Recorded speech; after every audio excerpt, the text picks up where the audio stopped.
What's going on, guys? Just wanted to share some Dhamma, some learnings that I've achieved from my morning contemplation, my morning sadhana practice.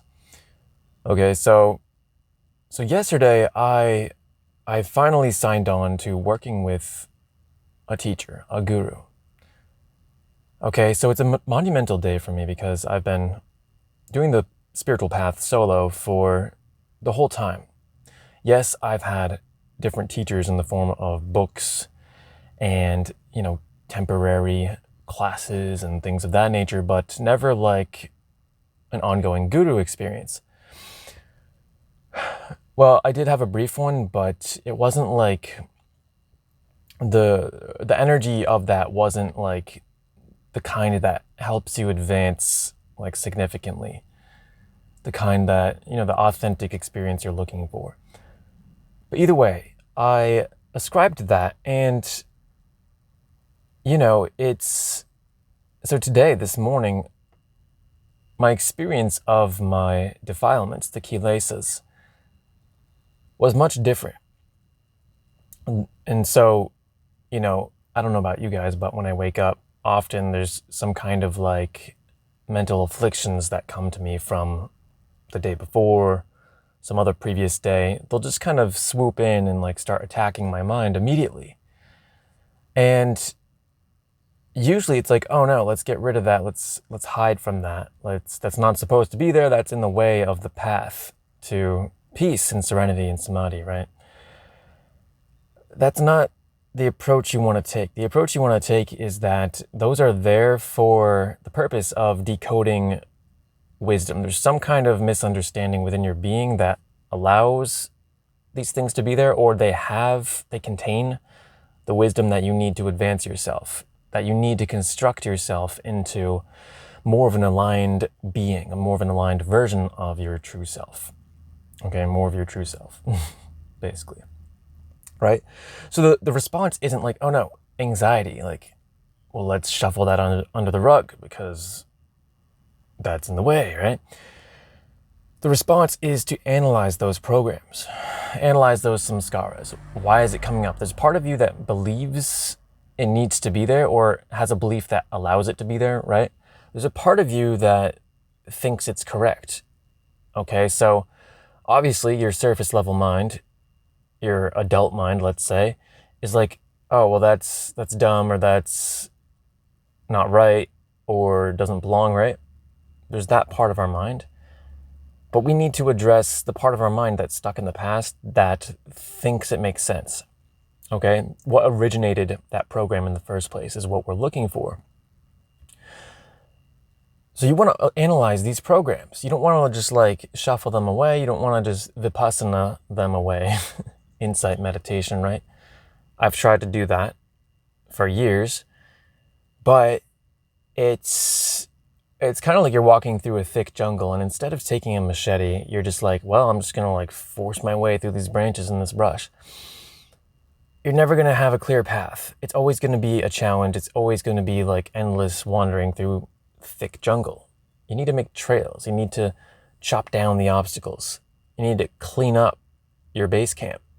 Okay? That's what we're doing here. That's necessary. At least for me, and probably for everyone else too.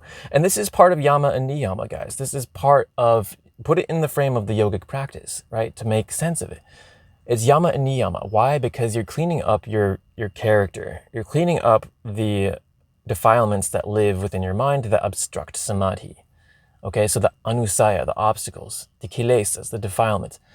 These are things that are obstructing your practice. And if you just kind of like leave your psyche, your being on autopilot and just let them live there while you're doing your sadhana, your mindfulness, your meditation, well, yes, you might achieve success in that if they're weak enough that you can kind of just see it as it arises and let it go, right? Maybe some people can succeed with that, and they have. But in cases where they're so strong that they're just endemic, systemic things that just keep resurfacing on a daily basis and keep you in a state of dukkha, of stress, of anxiety, These are things that require more care, more analysis, vichara, okay, more evaluation. That is our duty with regard to these defilements in this moment. If they were weak, maybe we could shuffle them under the rug and temporary, right? But no, they're parts of our characters, they're parts of our childhood that created this unskillful character in the present moment. They cause us in the present moment as adults to take unskillful actions, to bring about unskillful manifestations. And these manifestations, they tell us that, hey, you do need to address this. This is subconsciously below the surface. It's playing out in your words and actions, whether it's subtle or blatant. And it's manifesting a life that you don't value. It's manifesting a version of yourself that you don't value. Okay, so these need to be addressed. That's what the unfortunate circumstances that arise in our life are indicating to us, let's say. And unfortunate, that's a big word, right? But really, I just mean like anything that's unpalatable to you. Any experience that's unpalatable, whether it's you accidentally hurting somebody that you love with the wrong words, right? It could be an accident. It doesn't even have to be you like being unmindful and speaking in an agitated, disrespectful way to others, right? It could be like accidental too. But all these things show us that we're not in alignment with our real self. There's something under the surface that's getting in the way. And if it keeps happening again and again, well, we need to do that shadow work. That's what shadow work is. Analyzing those defilements that come up in the moment, the ones that are keeping us from progress, from our path, and saying, okay, what is its actual logic? What is it trying to do? Is it keeping us from our dharma, from our authentic path? Is it trying to suck us down back into mediocrity and being hidden? Right? Well, what is its logic? Does it make sense? Okay, so here's what you're going to find. This is what I find all the time. It's wrong. It's based on some kind of delusion. The problem is we identify with it when it comes up. We listen to it. We're like, fear? Okay, yes, I'm afraid now. Right? That's what happens to me. I automatically become it. I become the fear. So I have to consciously stop these fears, these programs that arise and be like, no, I'm not going to go along with this. I know that going along with this leads to negative results. Okay, all of you know that from your own experience as well. You have these programs within you that you can't stop, so to speak. And you know that they lead you to negative results. But for some reason, it just happens, right? So what we're doing is we're listening to it. We're letting it be in charge. We're saying, hey, you're probably right. I know this leads me to negative results, but your logic is, it's probably right. It's probably keeping me safe from something. Right? So you got to go in there and correct it. Go in there and correct it. Find out what its intellectual basis is. What is its logical basis? So likely, these programs were formed in childhood, right? For the vast majority of us. And, teenage years, all the formative years, really. Okay, so look at it. See if it's doing its job. That's what you need to evaluate. Is it doing its job? It says it's protecting you. It says it's protecting you from something. Is it really? Well, when you look at it and its results and its logic, you'll see firsthand, hey, this is claiming to help me, but actually it's giving me the negative results that I'm trying to avoid. And when you can see that clearly, when you keep repeatedly addressing these, catching these kilesas as they arise and saying, I'm not going to go along with it. I'm not going to just listen to it blindly. What is its logic? Its logic is hypocritical. It's counterproductive. It's not right. It's giving me the negative results it's purporting to avoid. So when you keep doing that process, that's helping you get out of it. That's helping you detrain it. Because when it comes up in the future after that point, then you recognize the enemy. Then you say, I'm not going to listen to that blindly and automatically.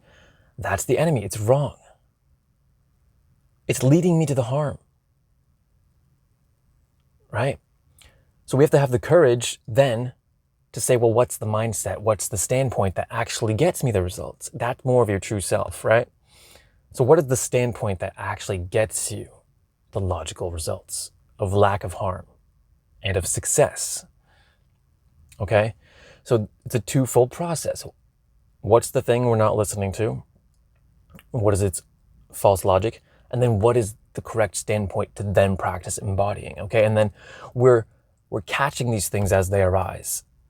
You want to catch them as they arise so that you don't just get like sucked into autopilot, right? Because then it's going to stick to you like Velcro, and then you're going to carry it with you as you proceed through the day if you don't catch these things and address them when they come up. And they're very subtle. They're very subtle. I became this morning, because I chose this path with this guru, I finally found myself having the skill to accurately, effectively address these things. The skill and the power and the will. Just all of a sudden, everything became clear. Everything became clear within a specific framework of karma yoga. So I found myself relating everything back to the Bhagavad Gita, which I'm studying right now. Relating it back to that allegory. So suddenly my true self, the one who was prudent enough to follow the spiritual path, genuinely, that is Krishna. That's you being Krishna, advising Arjuna why to fight this Kurukshetra battle. Saying, hey, actually, your points are good, Arjuna, about leaving the battlefield, why to leave the battlefield, but actually that's going to make you look bad. That's not in alignment with what you actually value when you listen to my words about the truth and about consequences of actions and perceptions of others. When you listen to the voice of reason within, the Krishna within, when you start being Krishna for yourself, the charioteer, defending yourself against evil forces, immoral evil forces, then you start progressing, you start winning. Okay? So there's twofold things going on. There's the Krishna within, right? And then there's Arjuna, which is like our ego, personal self that like needs to be trained, that has those samskaras, that bundle of samskaras, right? The mental programs that we need to address that keep causing us to fail in the battle, to leave the battlefield entirely and have shame, or to suck when the battle actually occurs, right? That's what the samskaras are doing. And we're just listening to them. This is why we need to analyze them as Krishna and advise ourselves and get ourselves to stay with our dharma, to fight for our dharma. Okay? See it that way. Instead of being afraid of the mental programs arising, instead of fearing them, fight. Treat it like the enemy on a battlefield. Be like, this is an enemy of my dharma. This is an enemy of my authentic life path. It's an enemy of truth. I'm letting evil win if I just bow and say, yes, evil forces, you can have this battlefield. I'm going to go home because I don't value killing my relatives and people that I knew, right? That's the premise of Bhagavad Gita. It's two opposing, basically, families. There was a split in the family and, a fight over a kingdom, and there's an unrighteous king and all that. So Arjuna has this very real dilemma. Okay, bottom line, it's a very, very great frame story. Anyway, enemy of the Dharma. The kilesas within you are enemies of your Dharma. And being harmless and being a good influence on others around you. Okay, so fight like Arjuna. Advise yourself like Krishna. Know that your circumstance, your life circumstance, your artha, your dharma, it is unavoidable. You can't hide from it. You're on the battlefield, and you're either going to live valiantly or die. The way you live valiantly on this battlefield, friends, is by becoming a god, becoming Krishna, Okay, as long as you have kilesas, as long as you have false perception, as long as you have things that aren't authentic to you governing your action, keeping you in duality, you're a fallible soldier. You're going to have some weakness that suscepts you, that makes you susceptible to death. Whether you're righteous or they're not, you can still be subject to death if you're not living in alignment with Dharma. When you do this process, what we're doing is we're making ourselves into an immortal God again, right? The true self of Atman. When you become an immortal who has allegiance to no team, but yet fights with a team, right? You're not defined by it. You're just with it, in the world, but not of it, right? Then you're simply carrying out your duty. You're slaying the evil, the immoral before you, the duality before you. You're slaying it. But when you encounter other gods, those who know, those who have transcended the ego and false understanding and perception, then you simply nod to each other in mutual recognition and mutual respect. So the gods don't kill other gods in this template I'm outlining. You just clean up the battlefield with what's necessary. Same way you clean up your kitchen counter if there's a tomato sauce stain on it, right? You're not going to keep scrubbing the clean spot again and again. It's foolish. It's a waste of effort. It's a waste of energy. Okay? So there's some bits of wisdom in what I just said, like why did I say that, that I don't have time for right now because my phone's going to run out of memory. But that's my Dhamma talk of the day. That's my service to myself, to my guru, to my Dharma, and fighting my kilesas of not wanting to show up for the world. The ones that try to keep me hidden and unseen, okay? So friends, fight your Kurukshetra battle, fight your Dharma, fight against the kilesas. Be strong, all right? Peace out.